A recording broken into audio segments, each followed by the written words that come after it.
Orain esaldi predikatiboa esplikatuko dizuet. Hemen jarri dizkizuet klasean ikusitako perpausak, Quintus Marcum bidet, Marcus Puellan pulsat, hau guztiak itzuli egin ditugu klasean. Baina, bat itzuliko dugu, adibidez 3. Bai? Repasatuko dugu honen itzulpena. Marcus me pulsat, honen itzulpena, izango dugu. Marcusek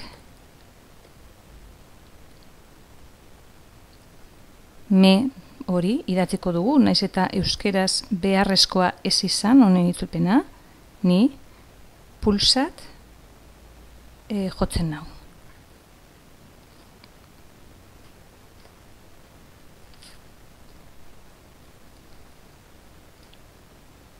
Bueno, ikus dezagun ze egitura daukagun hemen, ez? Lehenengo euskeraz.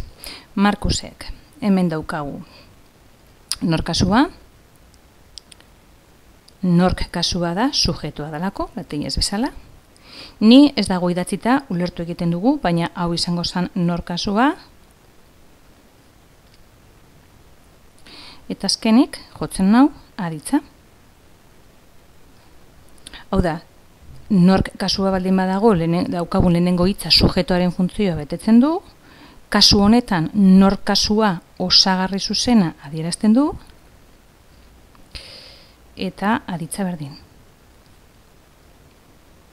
Bueno, hemen atera egin dudan eskema aplikatu daiteke ditugun perpausa guztietan. Hau da, lehenengo hitza edo lehenengo bikotea azkeneko esaldien bai, sujetoa da, tartekoa osagarri zuzena, eta azkena da aditza.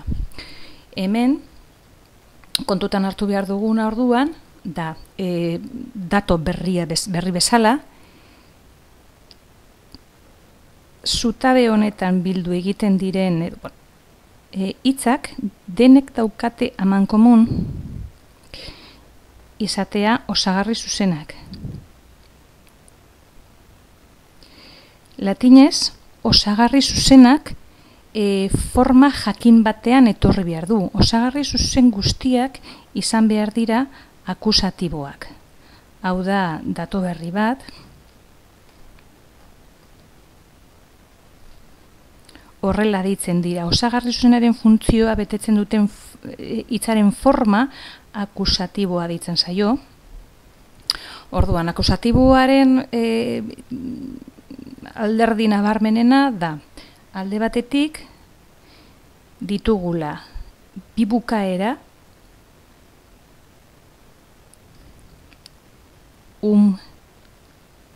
eta am, hauek erabiliko ditugu hitzaren generoaren arabera, hau da, da maskulino eta am da femeninoa.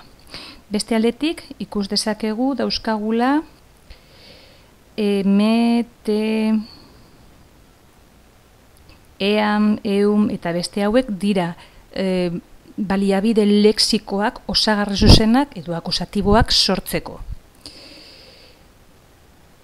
Eta bukatzeko ondorio bat bezala edo esaldi perpausa hauetan ikusten ditugun aditzak bidet, pulsat, interrogat, audit eta berberat dira aditz predikatiboak. Orain arte izan aditza landu egin dugu, baina orain beste aditz mota atera egin zaizkigu predikatiboak hain zuzen ere.